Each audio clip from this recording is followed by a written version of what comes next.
যে আল্লাহ আমাদের কোরআন শোনার জন্য নিয়ে আসলেন। আল্লাহ আমাদেরকে 5টি জিনিস দিয়েছেন। এই 5টি নিয়ামতের ভেতরে পৃথিবীতে আমরা মিলিয়েছি। বিজ্ঞান প্রমাণ করেছে এই 5টা বিষয় দুনিয়ার কারোর সাথে কারো মেলে নাই, কিয়ামত পর্যন্ত মিলবেও না। তার ভেতরে 1 নম্বরে এই যে কথা বলতে পারছি, কণ্ঠের স্বর। যতই কাছাকাছি মনে হোক, জীবনেও একরকম পাবেন না। বিজ্ঞান জানাচ্ছে এই কথা তৈরি হওয়ার জন্য কণ্ঠনালীর ভেতরে 27টা স্তর পার করা লাগছে। 27টা ধাক্কা খাওয়ার পরে একটা কথা যখন সর্বশেষ বের হয়, তখন ওর ধরনটা পাল্টিয়ে যায়। আমার সাথে অধ্যক্ষ মোহাম্মদ তাহের সাহেবের কথা জীবনেও মিলাতে পারবেন না। হয়তো 1 থেকে 26 পর্যন্ত স্তরগুলো ঠিক আছে, একটার পরে একটা 27 নাম্বার যখন বের হবে, কথাটা আল্লাহ পাল্টিয়ে দেবে। তার ঢং, তার আওয়াজ, তার সিস্টেম আমার আল্লাহ নিজে কন্ট্রোল করে পাল্টিয়ে দেন। প্রতিটি জায়গায় একজন করে ফেরেশতা বসে আছে। দ্বিতীয় নম্বরে আমরা পেয়েছি বিজ্ঞান ভিত্তিক এই যে আমাদের জহব্বা। এই জহবার ভেতরে 1,17,000 এখানে 1,17,000 সেল দেওয়া আছে। এর ভেতরে 357টা স্তর আছে। স্তর 1 লক্ষ, এর উপরে 1 লক্ষ না 1.5 কোটির উপরে আচ্ছাদন স্তর আল্লাহ আমাদের এই জহব্বার ভেতরে সাজিয়ে দিয়েছেন। আপনি যদি 1.5 কোটি খাবার এই পৃথিবীতে খেতে থাকেন, এক একটা জিনিসের স্বাদ এই জহব্বা আলাদা আলাদা বলে দিতে পারবে। আমি বিশ্বের যতগুলো দেশ ঘুরেছি, বাংলাদেশ সহ যতগুলো খাবার আমি খেতে পেরেছি, অন্যান্য দেশের কথা বাদ দিলাম, বাংলাদেশে গাজীপুরে কাপাসিয়া থানার নিরিবিলি একটা হোটেল আছে, সেখানে 180 প্রকার খাবার আমি পেয়েছি। আমার জহব্বার ভেতরে আল্লাহ স্বাদ নেওয়ার জন্য 1.5 কোটি স্তর দিয়েছেন। পৃথিবীর কোন রেস্তোরাঁ, কোন রেস্টুরেন্ট, কোন হোটেলে, কোন বাড়িতে আজ পর্যন্ত 1.5 কোটি প্রকারের খাবার কেউ রান্না করতে পেরেছে? পারবে? সবচাইতে বেশি হয় নিরিবিলি হোটেলে 180 প্রকার। এর উপরে আমি আর পাইনি। এই জন্য আল্লাহ রাব্বুল আলামিন এই জহব্বার যে স্তর দিয়েছেন, এটা এক একজনের এক এক রকম স্বাদ গ্রহণ করার যোগ্যতা আল্লাহ রাব্বুল আলামিন দিয়েছেন। 3 নম্বরে পেয়েছি চামড়া।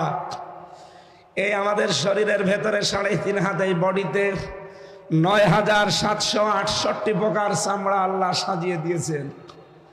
এক এক জায়গার চামড়া এক এক রকম। সব জায়গার চামড়া যদি একরকম হতো, দুনিয়ায় কোনো কাজ আমরা করতে পারতাম না। আমার চামড়া ওনার চামড়া যদিও মনে হচ্ছে কাছাকাছি দেখতে, আমার চামড়া যদি ফেটে যায়, কেটে যায়, পুড়ে যায়, ওনার চামড়া এনে লাগিয়ে দেবেন। ডাক্তার সাহেব তো ছিলেন, চলে গেলেন, ওনাকে জিজ্ঞাসা করলো পেতেন। কোন মানুষের চামড়া আমার সাথে লাগাবেন, যত বেশি লাগাবেন তত পছন্দ ধরবে, ওই জায়গাটা নষ্ট হয়ে যাবে। আমার এই জায়গাটা যদি ভালো বানাতে হয়, আমার শরীরের এই 9,768 প্রকার চামড়ার কোন জায়গা থেকে কিনে ওই জায়গায় লাগিয়ে দিলে আস্তে আস্তে ভালো হয়ে যাবে। বাড়ি যেয়ে বলবেন আল্লাহু আকবার। এরপরে পেয়েছি আমরা আঙ্গুলের ছাপ।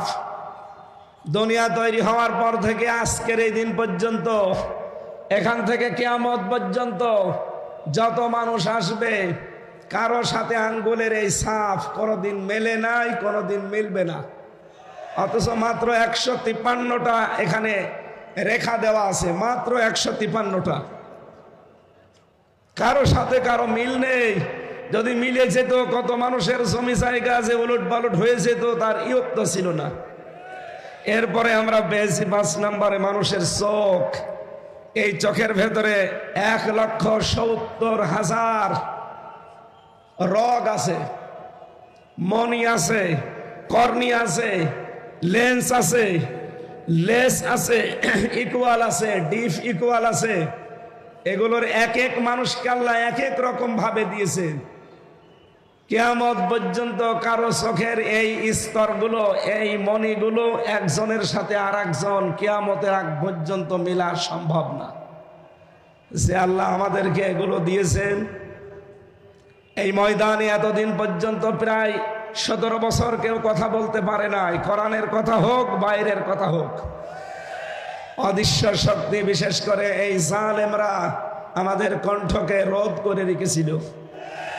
27টা স্তর পার করে যে আল্লাহ আমাদের কথা বলার যোগ্যতা দিয়েছেন, খলাকাল ইনসান আল্লামাহুল বায়ান। আল্লাহ বলেন আমি মানুষ বানিয়েছি, আমি কথা বলা শিখিয়েছি। সুতরাং আমরা যারা কথা বলতে পারছি, যে আল্লাহ 5টা নিয়ামত আমাদেরকে আলাদাভাবে দিয়েছেন, সে আল্লাহর জন্য পড়ছি আলহামদুলিল্লাহ।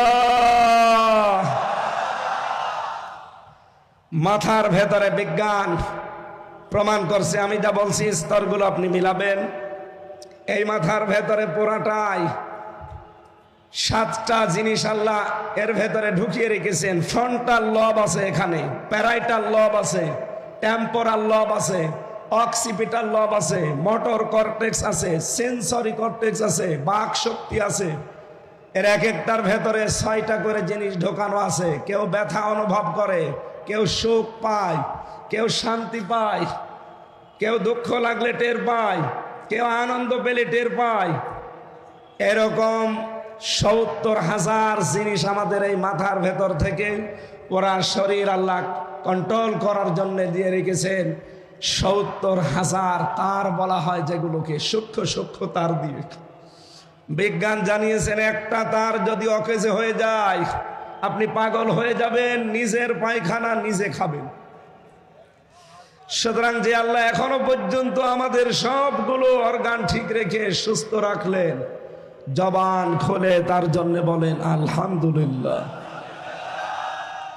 নবীজির হাদিস পড়েছিলাম আমরা, তিরমিজি শরীফে নবীজি বলেন মানিত্তাবাআল হুদা বিগাইরিল কোরআন আদাল্লাহুল্লাহ। পৃথিবীতে যেই লোকটা আল্লাহর পাঠানো এই আখেরি কালাম কোরআনে কারিম বাদ দিয়ে কোন জায়গায় হেদায়েত পাওয়ার জন্য ছুটে যাবে, তার নিয়ত যদি ভালোও থাকে, আল্লাহ নিজে দায়িত্ব নিয়ে তাকে গোমরা বানিয়ে দেবে। চট্টগ্রামবাসী শব্দের দিকে খেয়াল করলে আমরা দেখি, নবীজি যদি দল্লা ইয়াদিল্লু দিতেন, সোলাসি মুজাররদ থেকে যদি এ শব্দটা আসতো, বাংলা অর্থ দাঁড়াতো আপনি নিজেই নিজেকে খারাপ বানিয়ে ফেলেছেন। কিন্তু আদাল্লা ইউদিল্লু বাবে ইফআল থেকে আসার কারণে বাংলা অর্থ দাঁড়িয়েছে আপনার হয়তো নিয়ত ভালো ছিল, এমন কোন জায়গায় গিয়েছিলেন ভালো হওয়ার নিয়তে, কিন্তু সেখানে কোরআনে কারিম ছিল না, কোরআনের কর্মসূচি ছিল না। এই জন্য আল্লাহ নিজে রাগ করে আপনাকে দায়িত্ব নিয়ে আরো গোমরা বানিয়ে দেবেন। বলেন নাউজুবিল্লাহ। কথাটা ওজন কত আপনি এখনো টের পাননি। ও চট্টগ্রামবাসী, খুব খেয়াল করে হাদিসের দিকে মনোনিবেশ করেন। নবীজির কথা ছিল আদাল্লাহুল্লাহ, আল্লাহ নিজে দায়িত্ব নিয়ে তাকে গোমরা বানিয়ে দেবে। যেহেতু হেদায়েত আমি নিজের হাতে করে এখানে নিয়ে আসি নাই, আর এটা আল্লাহ কারো হাতে দেয়নি, কিয়ামত পর্যন্ত কারো হাতে আল্লাহ দেবেও না। কোরআনে কারিম জানিয়েছে লাইসা আলাইকা হুদাহুম ওয়ালাকিন্নাল্লাহা ইয়াহদি মাইয়াশা। সূরা বাকারা 3 নম্বর পারার ভেতরে আছে, 5 নম্বর পৃষ্ঠার 5 নম্বর লাইনের 272 নম্বর আয়াতের প্রথম অংশে আছে। আয়াতের তাফসির আমি প্রায় 12 থেকে 13টা তাফসির মিলিয়ে দেখেছি। সব মুফাসসির আয়াতের ব্যাপারে বক্তব্য একই দিয়েছেন। রব্বুল আলামিন বলেন, হেদায়েত দেওয়া হে নবী আপনার কাজ না, এটার দায়িত্ব শুধুমাত্র আমি আল্লাহর। জোরে বলেন সুবহানাল্লাহ। হযরত আবু হুরায়রা একবার গাছ লাগাচ্ছিলেন রাদিয়াল্লাহু তাআলা আনহু, হঠাৎ তিনি আনন্দে লাফিয়ে উঠলেন। লোকজন জিজ্ঞাসা করে, আবু হুরায়রা ভালোই তো লাগছিল, হঠাৎ করে আনন্দে লাফালেন কেন? হযরত আবু হুরায়রা বলেন, এই কিছুক্ষণ আগে আমি নরের দরবারে ছিলাম, বিশ্ব নবীর দরবারে থেকে দেখলাম একটা আয়াত নাযিল হয়েছে, ইন্নাকা লা তাহদি মান আহবাবতা ওয়ালাকিন্নাল্লাহা ইয়াহদি মান ইয়াশা। আল্লাহ পাক বলেন, হে নবী, আপনি যাকে চান ভালোবাসেন তাকে হেদায়েত দিতে পারবেন না, এটা আমি আল্লাহ যাকে ইচ্ছা করি শুধু তাকেই দান করি। এটা নবীজির হাতে যদি থাকতো, আল্লাহর নবী নিজের আত্মীয় স্বজন বংশের লোকদেরকে হেদায়েত গুলো দিয়ে আমার পর্যন্ত হয়তো আসতো না। আল্লাহ যেহেতু নিজের হাতে রেখেছেন, আমার মতো আবু হুরায়রাকে আল্লাহ যে পথ দেখিয়েছেন, এই জন্য আমি আজ আনন্দে হাসতেছি। বলেন সুবহানাল্লাহ। চট্টগ্রামবাসী, আমি যে কথাটাই হাদিস থেকে তুলে আনতে চাই, যেখানে কোরআন নেই ওখানে যদি আপনি ভালো হওয়ার নিয়তেও থাকেন, আপনাকে খারাপ বানিয়ে দেবে হামজা। কে? আরো জোরে আর একবার বলেন, কে? তাহলে হাদিস থেকে আজকে একটা জিনিস নিয়ে যাওয়া লাগবে বাড়িতে। যেহেতু কণ্ঠটা আমার বসা, চাপ দিয়ে কথা বলা যাচ্ছে না, আপনারা স্বভাব জোরে দেবেন। এই দেশে এখন 48,000 পীরের দরবার আছে সরকারি জরিপে, বেসরকারি জরিপে আরো বেশি, আর এই চট্টগ্রাম বিভাগে এগুলো আরো বেশি। এই অঞ্চলে তো ঘরে ঘরে আল্লাহর ওলি। এক কথা বলেন না কেন? ঘরে ঘরে পীর সাহেব। পুরুষ মানুষ শুধু পীর দাবি করে শেষ হয়ে যায় না, মহিলারাও নাকি পীর। ওটা পীর আম্মা, মহিলা পীর। আমি পীর হতে নিষেধ করি না, পীর তো ভালো জিনিস। পীর মানে উস্তাজ, পীর মানে শিক্ষক, পীর মানে মুআল্লিম। আপনি যেটা জানেন না, যিনি জানে তার কাছে জেনে নেবেন, এইটার নাম পীর। এটার নাম কি? অধ্যক্ষ মোহাম্মদ আবু তাহের। আপনি যেটা জানেন না, ওনার যে বিষয়ে জ্ঞান আছে ওনার কাছে জেনে নেবেন, উনি আপনার পীর। ওনাকে পীর মানেন তো? এক কথা বলেন না কেন? এই হিসাবে 48,000 না 48 লক্ষের উপরে পীর হয়ে যাবে না? এজন্য পীর জিনিস ভালো, কিন্তু ব্যবহারটা আমরা খারাপ করে ফেলেছি অনেকে। আজ বাংলাদেশের মানুষের স্বভাব, যে জিনিস যত ভালো বের হয় খুব তাড়াতাড়ি এই দেশের মানুষ তার নকল তাড়াতাড়ি বের করতে পারে। পীর তো ভালো জিনিস। এদেশে ইসলাম নিয়ে এসেছে পীর সাহেবরা। বাইজিদ বোস্তামি চট্টগ্রামের রহমতুল্লাহ আলাই, সিলেটের শাহজালাল রহমতুল্লাহ আলাই, আমার খুলনা বিভাগের খানজাহান আলী রহমতুল্লাহ আলাই, এই মানুষগুলো এই দেশে ইসলাম নিয়ে এসেছিলেন। তারা তো ভালো, কিন্তু এই জিনিসকে পুঁজি করে অনেকে আজ হাজারো দরবারে ব্যবসা করে খাচ্ছে। এই জন্য ওই সমস্ত দরবারে গেলে, বিশেষ করে চট্টগ্রামের বাইতুল শরফ মরহুম মাওলানা আব্দুল জব্বার রহমতুল্লাহ আলাই, আমি তার জীবনী পড়েছি। ওই সমস্ত সময় তাদের দরবারে আসলে তারা কোরআন তুলে দিত। আল্লাহর এই কোরআন পড়েন, বসেন, আল্লাহকে পেয়ে যাবেন।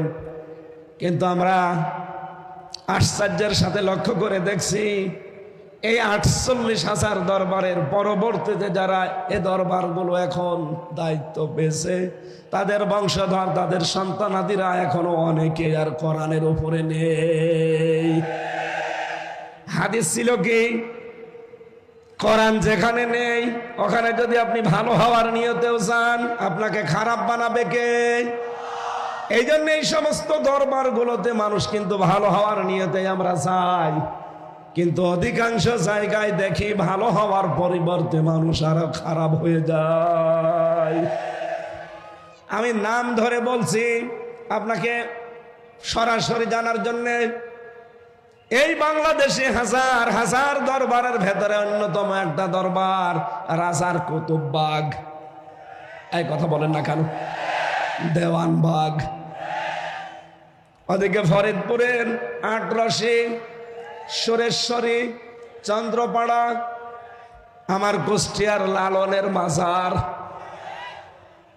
এই চট্টগ্রাম, সিলেট, বরিশাল এ সমস্ত বিভাগ থেকে মানুষেরা দলে দলে পালে পালে কুষ্টিয়ার লালনের মাজারে যায়। আপনারা যান তো ভালো হওয়ার নিয়তে, যে ওখানে আল্লাহর ওলি শুয়ে আছে লালন শাহ, কিন্তু ওখানে কোরআন চলে না, কোরআনের কোন কর্মসূচি ওখানে নেই। ওখানে সব হয় প্রকাশ্য শিরিক, কুফরি আর বেদাত। সারা বাংলাদেশ সহ বিশ্বের আমি যতগুলো জায়গার খবর জানি, গাঁজা খেলে পুলিশে ধরে না আমি পাইনি, কিন্তু লালনের মাজারে পুলিশ পাহারা দিয়ে গাঁজা খাওয়ায়। পৃথিবীতে আমার মনে হয় একটা নিরাপদ জায়গা যেখানে পুলিশ পাহারা দিয়ে গাঁজা খাওয়ায়। এই জায়গায় মানুষ যাচ্ছে ভালো হওয়ার নিয়তে, ভালো হওয়ার পরিবর্তে মানুষ আরো খারাপ হয়ে যাচ্ছে। এই কারণে আগে বিড়ি খেত না, এখন বিড়ি খায়। আগে গাঁজা খেত না, এখন গাঁজা খায়। এই কথা বলে না কেন? কেন? কারণ কোরআন নেই। তুই ওখানে গেলি কেন? বলেন বলেন। সুতরাং এই বাংলাদেশে 48 লক্ষ যদি দরবার তৈরি হয়, যেই দরবারে কোরআন নেই, কোরআনের কর্মসূচি নেই, ওই দরবার যদি আমার বাবাও তৈরি করে, ওই দরবারে আমি আজকে থেকে নেই। কারা কারা সিদ্ধান্ত নিয়ে বাড়ি যেতে পারবেন দেখি হাত তোলেন মুসলমান। লিল্লাহে তাকবীর।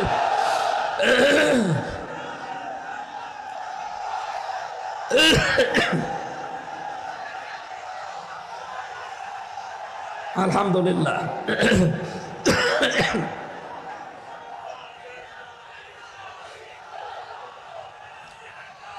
আমার ভাইরা,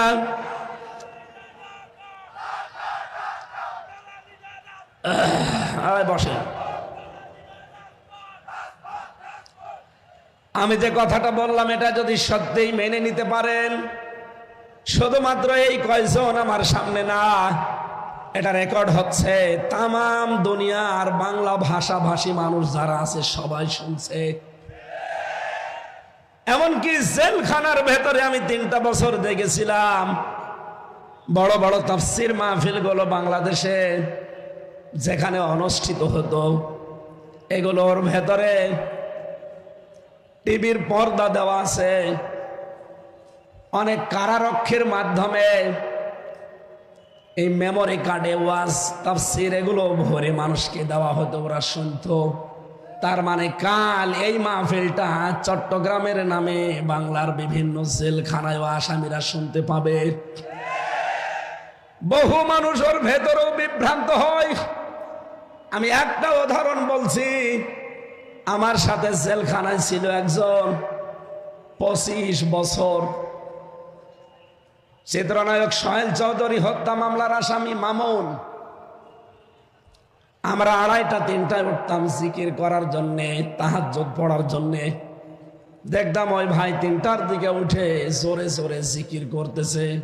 কোন জাতের জিকির না, বানানো জিকির। কি জিকির? উনি জিকির করছে ইয়া রাসূলুল্লাহ, ইয়া রাসূলুল্লাহ। কি গো? মাওলানা মামুনুল হক আর আমি এক জায়গায় ছিলাম, নামাজ ভুল হয়ে যেত ওর জিকিরের ঠেলায়। একদিন ডাক দিয়ে বললাম যে ভাই কি করেন? হুজুর জিকির করি। কিসের জিকির? রসুলের এশকে। ও, আপনি ইয়া রাসূলুল্লাহ, ইয়া রাসূলুল্লাহ জিকির পেয়েছেন কোথায়? বলছে আমার এই জেলখানায়, আমার রুমে একজন সবুজ পাগড়ি মাথায় দেওয়া মাইজ ভান্ডারী বাবার মুরিদ এসেছিল। উনি আমাকে এই জিকির শিখিয়েছে যে তাড়াতাড়ি যদি বের হতে চান তাহলে ইয়া রাসূলুল্লাহ জিকির করেন। মাওলানা মামুনুল হক আর আমি 2জন বললাম যে ভাই ইয়া রাসূলুল্লাহ বলে কোনো জিকির নেই। জিকির একটা ইবাদত। রাসূলের নামে আপনি দরুদ শরীফ পড়তে পারেন, কিন্তু জিকির যদি করতে হয় এই পৃথিবীতে একমাত্র করা লাগবে আমার আল্লাহর নামে। কোরআনে কারীম জানিয়েছে ওয়াল্লাযীনা লা ইয়াদউনা মাআল্লাহি ইলাহান আখর। সূরা ফুরকান 68 নম্বর আয়াতের প্রথম অংশে আছে রব্বুল আলামিন বলেন, রহমানের বান্দা তো তারা যারা আল্লাহর সাথে অন্য কাউকে ডাকে না। চট্টগ্রামবাসী, সারা বাংলাদেশের 64 জেলাতে আমার এই ছোট্ট জীবনে আমার যাওয়া আছে। আমি দেখেছি সবচাইতে বেশি জিকিরের নামে ভণ্ডামি হয় চট্টগ্রাম বিভাগে। জিকির একটা ইবাদত, এইটা নিয়ে পাগলামি শুরু হয়েছে। আপনি আল্লাহ বাদে কারো নামে জিকির করতে পারবেন না। এই কথা বলেন না কেন? এই যে ফেনী, কুমিল্লা, ব্রাহ্মণবাড়িয়া কোন বিভাগে? চট্টগ্রাম। বলেন বলেন, এখান থেকে জিকির গুলো বেশিরভাগ আবিষ্কার হয়। এরা আল্লাহর নামে কিছুক্ষণ জিকির করার পরে দেখি জিকির করে ইয়া রাসূলুল্লাহ, ইয়া আলী বাবা, দয়াল বাবা, কেল্লা বাবা, ফতে বাবা, শাহ আলী বাবা। সাবধান মুসলমান, এদের পরবর্তীতে 69 নম্বর আয়াত, ইউদাফ লাহুল আযাবু ইয়াউমাল কিয়ামাহ। আল্লাহ পাক বলেন, আমার নামে জিকির করে আর পাশাপাশি অন্য কাউকে যারা জুড়ে ডাকে তাদের শাস্তি হবে ডবল। এদের লাইভ চলছে, আমি জানি ওনাদের কানেও যাচ্ছে। চট্টগ্রামের মুসলমানেরা, আপনার হাতে পায়ে ধরে বলছি, আমি আপনাকে বাঁচাতে চাই। আমি কোরআন দিয়ে দলিল দিয়েছি। আপনি যে বাবার কথা মতো জিকির করেন, উনি যদি কোরআনের দলিল দিতে পারে, আমি আজকে আয়াত পড়বো না, আর বাদ দিয়ে দেব। কিন্তু আপনাকে কোরআনের দলিল দেওয়া লাগবে। কথা বলেন ঠিক কিনা? কিসের কেল্লা বাবা, কিসের ফতে বাবা, কিসের শাহ আলী বাবা? কোন বাবার নামে দুনিয়া জিকির নেই। জিকির হবে কার নামে? এমনকি লাভ ফাল দেওয়া জিকিরে নেই। জিকির হবে মনে মনে, কান্না জড়িত কণ্ঠে, মৃদু আওয়াজ দিয়ে, আবেগ দিয়ে। সূরা আরাফের 205 নম্বর আয়াতে 6 নম্বর আয়াতে আল্লাহ দলিলগুলো দিয়েছেন, আর আপনি বানিয়ে নিয়েছেন। এত জোরে জোরে লাফান, ফেরেশতারা পর্যন্ত আশ্চর্য হয়, আসলাম কোন দেশে। সাবধান, আজকে থেকে আর জিকির করা যাবে না আল্লাহ বাদে অন্য কোন নামে। জেলখানায় 25টা বছর ওই লোকটা, সে একটা মাসলুম মানুষ হয়ে গেছে। তাকে আপনি একটা ভালো জিকির শিখিয়ে দেবেন না, একটা নতুন আবিষ্কার করা জিকির আপনি শিখিয়ে তার জীবনটা আপনি ভুল পথে ঠেলে দিলেন। নিজেও তো জাহান্নামে যাচ্ছেন, ওই মানুষটাকেও সাথে নিয়ে যাচ্ছেন।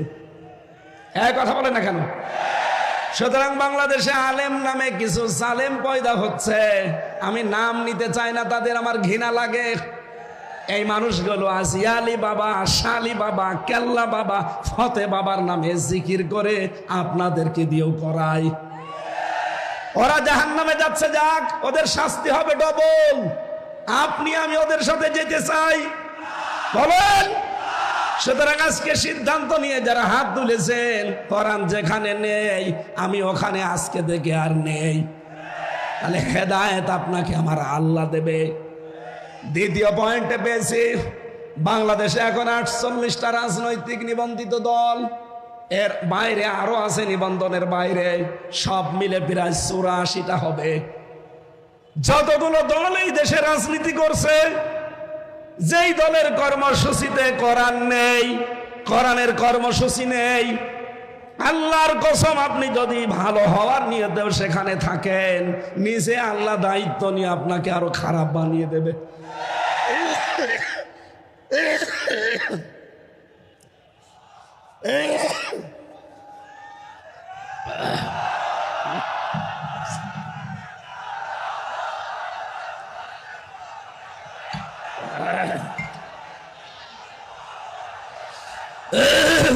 ঠিক আছে, বীর চারতলাবাসী, আজকে থেকে এখনই সিদ্ধান্ত পরিবর্তন করা লাগবে। আমি আমার বাবার কথা বলছি না, আল্লাহর কসম আমি আমার ঈমান থেকে কথা বলছি। সুতরাং এই দেশে যেই রাজনৈতিক দলের কর্মসূচিতে কোরআন নেই, ওখানে যদি আমার বাবাও দলের প্রতিষ্ঠাতা হয়, আমি ওখানে যদি যাই আমাকে খারাপ বানিয়ে দেবে কে? সুতরাং আমি আমার বিশাল আখিরাত নষ্ট করতে চাই না। যেই দলে কোরআন নেই ওই দলে আমি নেই। কারা মন থেকে রাজি আছেন দেখি? লিল্লাহি তাকবীর। এই দেখেন তো, হাত তোলেনি কে? দেখেন।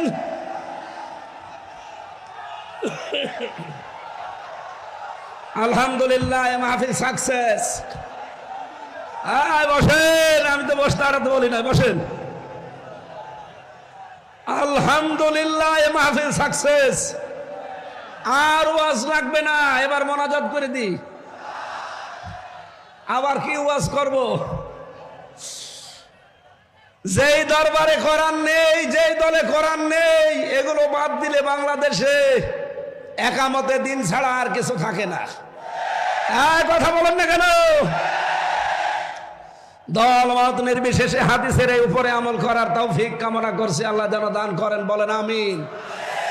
আমার আজকের আলোচনার বিষয় না, আমি চালাবো তো অবশ্যই, আমি এমনি বললাম। আমার কণ্ঠটা শুধু মানে সাপোর্ট দিচ্ছে না তাই।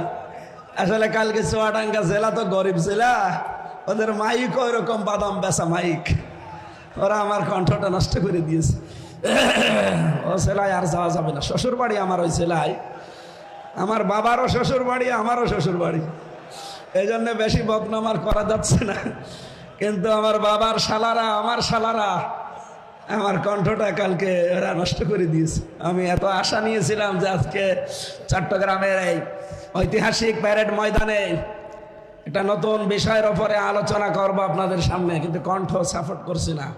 জোরে কথা বললে এই যে স্তরগুলো ভেঙে যাচ্ছে। কয়টা স্তর পার করে কথা হয়? একটু মাঝে মাঝে ঝামেলা হলে আপনারা কিছু মনে করেন না, আসলে সাপোর্ট দিচ্ছে না। 3টা বছরে জালেমরা এমন কোন টর্চার করে নাই, ফাঁসির ওই কন্ডেম ছেলে আমরা 11 ঘন্টা টাঙিয়ে মাজায় দড়ি দিয়ে পিটিয়েছে। খাবার দাবার তো দিতই না, ওই যেন মরে না যায় তাই। যোগাযোগ বিচ্ছিন্ন। আমার দিকে সিসি ক্যামেরা তাক করা, কেউ যেন আমার সাথে কথাও না বলে।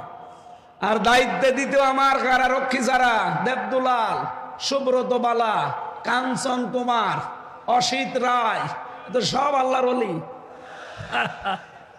এর কাছে আলেমি কি আর জালেমি কি? ওর কাছে যে 2-1টা কোরআন হাদিসের কথা বলবো, ও তো আল্লাহকে বিশ্বাস করে না।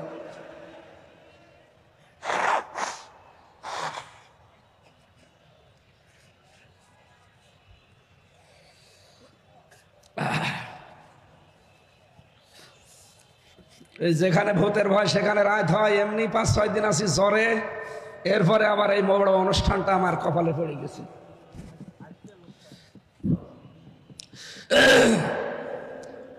আমি এক কথায় জবাব দিলাম না, মাহফিল যা বলার হয়ে গেছে। কিন্তু আপনারা যদি এই 2টা কথা ঠিক রাখতে পারেন, আল্লাহর কসম এদেশে ইসলাম সামনে আমাদের চোখে আমরা দেখতে পাচ্ছি।